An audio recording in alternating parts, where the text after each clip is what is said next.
Good evening guys. Umuulan na naman. Pauwi na tayo galing trabaho. Umuulan pa nga. Putik na. Nabot na tayo ng ulan.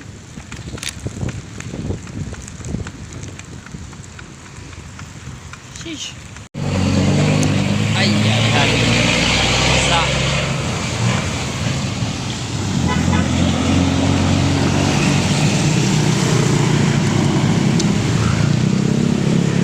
basa yung kalsada guys, basa yung kalsada, wala tayong tapaludo, puro putik na naman yung ako na ito likod highway.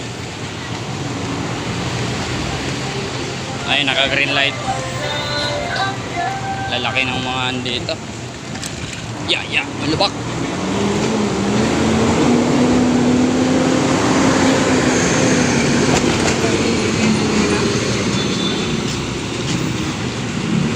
Naka red light na pero umandar pa yung yung truck. Kaya kumakalasot din ako. Lusot yan men, tayo pa kaya, kaso doon hindi tayo makakalusot. Wag, sa highway na naman tayo dadaan.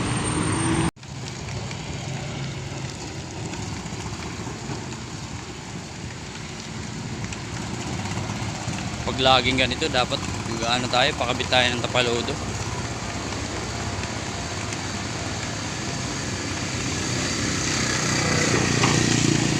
Layo yung inuwian natin eh.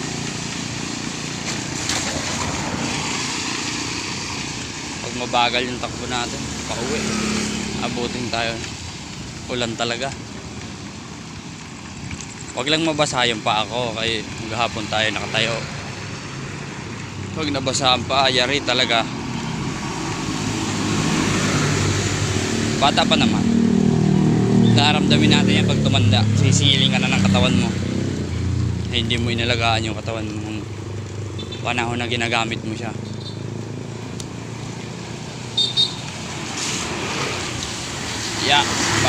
Baha, may tubig ang kalsada. Ay nako, buhay na naman ng Pilipino. Pajak akyat.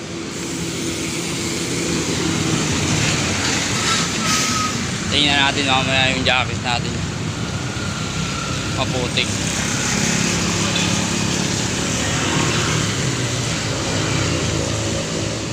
Dinadaanan ko pala yung ay hindi ko pa pala dadaan yung street. Dinadaanan ko yung street papunta sa Kuya Bob Paris.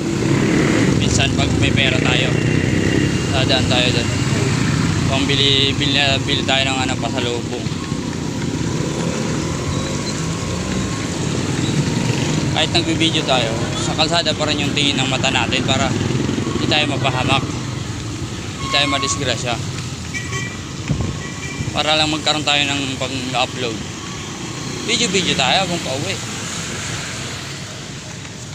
wala naman mawawala eh.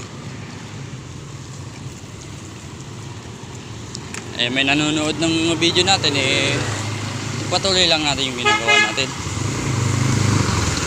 Pag walang nanonood, pwede na natin itigil. Salamat pala sa mga nanonood dyan sa akin lagi.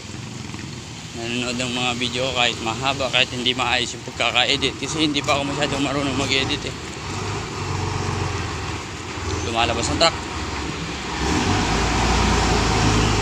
Galing oh, laki oh.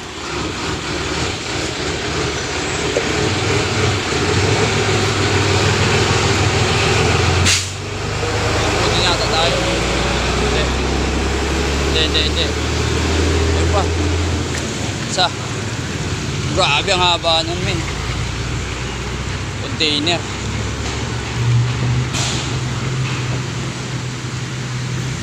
Ay nako, wala tayong tapaludo. May tubig yung kalsada, hindi tayo makapagpadyak ng maayos. Titilapsik.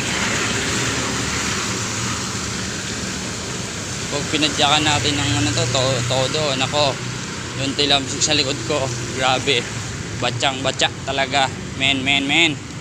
Wash out. Yes, grabe man tubig oh. Ay nako,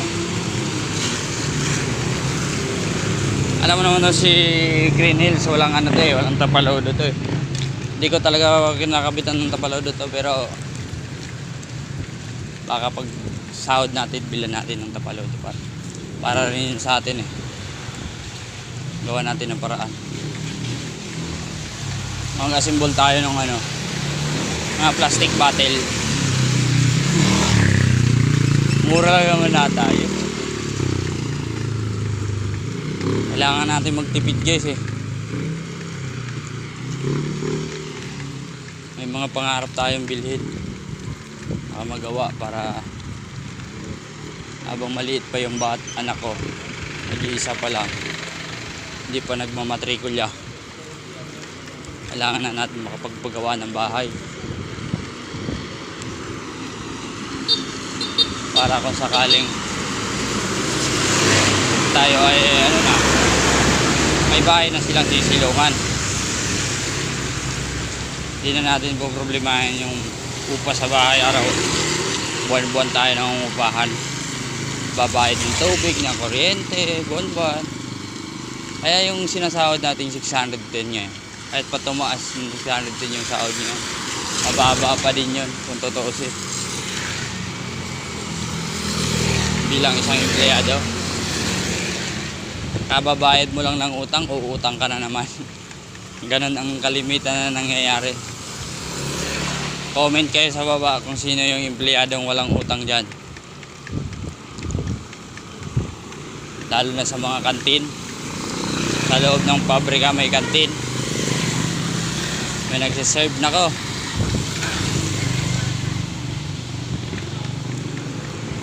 Lalo na pag mga regular na, may mga ilang buwan na sa trabaho, lahat niya may mga utang. Maniwala kayo sa akin, bayad niyan pag sahod. Tapos pag bitin yung sahod, kulang kasi may mga araw na hindi ka pumasok, tapos may araw kung minsan walang pasok. Yung iba mayroong ganun eh, walang pasok, walang muna tayong pasok sa ganitong araw,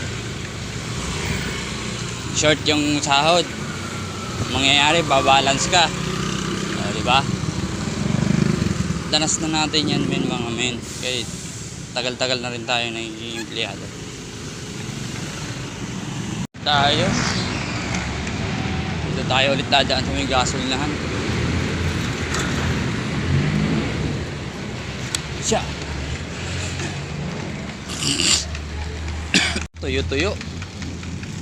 tuyo yung kalsada rito. Dun basa sa may sa amin banda, dun lang siguro banda umulan. Paspasan na natin kahit pumapatak-patak na naman yung ulan. Anak ng sus Maria Joseph, parang aabutan pa ako ng ulan na malupit-lupit. Ito ang pinakamahirap na pangyayari sa isang empleyado na pumapasok. Pagod ka sa loob ng trabaho, sa loob ng maghapon, magdamag, tapos pag uwi mo umuulan. Ako po, lintik lang talagang walang gante. Dito na naman basa yung kalsada, dun tuyo. Ano ba yung ulan? Pinipili lang. Pinipili lang yata yung ulan eh. Ito tingnan nyo, basa diba dun sa dinaanan natin tuyo.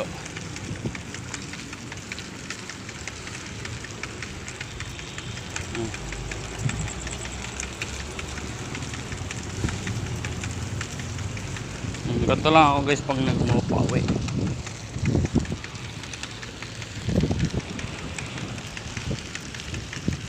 Yay, naka dilim dito.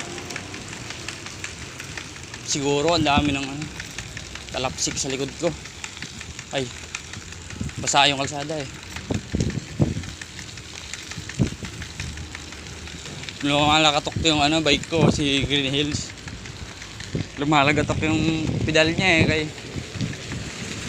siguro sa to, sa bearing. Ay matagal-tagal ko na rin itong hindi napapalitan ng bearing. Sa kalating taon na siguro. Pero yung preno nito bago lang. Papalit ko lang ng preno na ito saka yung gulong. Nabangga ako na ito eh. Nabangga ako sa trike.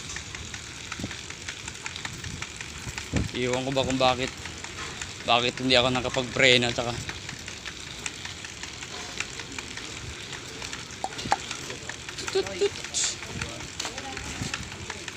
ay. Wala na akong nararamdaman sa paa. Dati laging nangangalay ito pag sa ganong 8 oras na nakatayo. Ngalay yung paa ko eh. Ngayon wala oh. Kahapon meron konti. Pero ngayon wala na. Iniiwasan ko yung yung basang kalsada. Para hindi tayo magtalapsikan sa likod. Hindi pa ako nag-o-open ng ng data. May mga chat yung asawa ko na nag-aalala yun kasi umuulan. Sabihin niya, umuulan na. Pauwi ka na ba? Ganun yun eh.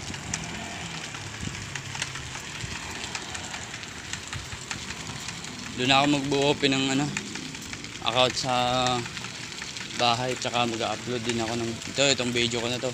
Edit ko na to ngayon tapos upload ko na kagad bago matulog. Para meron kayong mapapanood. Araw-araw meron tayong mapapanood sa ating channel. Yun. Baliko na ako rito sa kaliwa. Tingin-tingin muna. Up, preno. Ay, ito, choppy lang yan guys.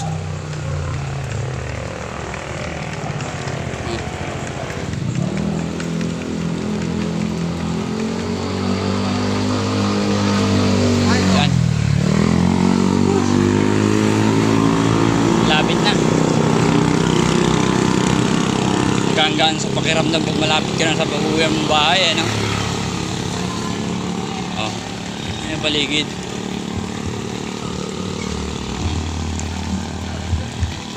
Dito yan, Barangay Malanday.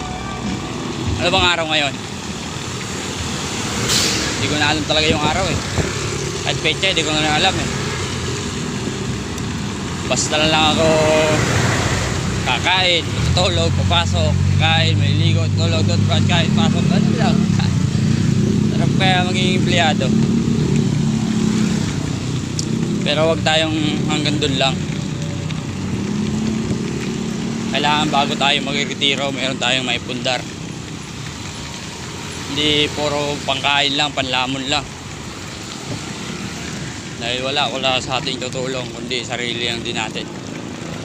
Kailangan natin magsumikap. Lahat naman tayo gusto natin magsumikap. Kaso minsan yung panahon, yung tadhana, sinusubok tayo. Pero laban lang. Hindi tayo bibigyan ni God ng pagsubok na hindi natin kaya. Yun ang pinakamatindi talaga ron. Lahat na binibigay sa atin, kaya natin yun.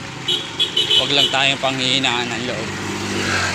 Dahil once na panghinaan tayo ng loob, di natin magagawa yung mga gusto natin gawin. Ba't may nantay si Papa na? Kasi nang usap kami niya kanina eh. Antay niya raw si Papa Bok eh. Bye-bye. Si Papa, bless. Nanak. Bless si Papa. Peace. Kalimutan. Budi na. Thank you guys. Shut up. Peace out.